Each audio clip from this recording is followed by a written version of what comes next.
Ụlọ mgbasa ozi Anambra Broadcasting Service ABS na-amụ amụma ịchịkọba ihe ngosi akpọrọ reality show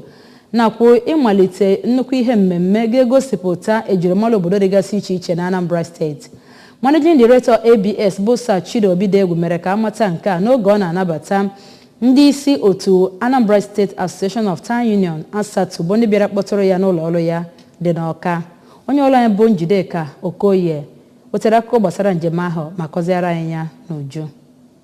Sir Chido kọwara mkpa ọ dị ndị ime obodo inwe ihe ngosi bụ ebe ha ga na-akọpụta otu ihe si aga n'obodo ha ma na-egosipụtakwa ejimmara ha ma kọwaa na ya bụ reality show nke ABS bụ nnọọ iji mee ka amata otu ihe si aga n'ime obodo dịka ọdịnala ha nakwa ihe ngosi ndị ọzọ bụ nke ga-egosipụta na Anambra bụ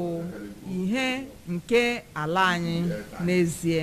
N'okwu ya na mbụ ka onye National President ASATU Barrister Titus Akpudo kwuru na isi njem ha bụ iji bịa leta onye isi ụlọọrụ ABS dịka ọ malitere ọrụ ya ma chọpụtakwa ụzọ ha nwere ike isi kwado maka ọdịmma ABS nakwa mmepe Anambra Steeti.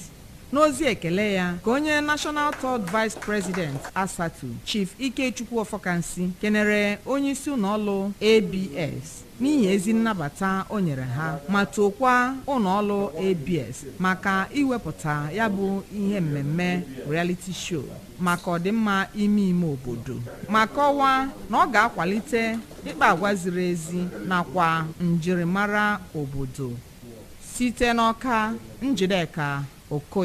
maka akụkọ ụwa ABS.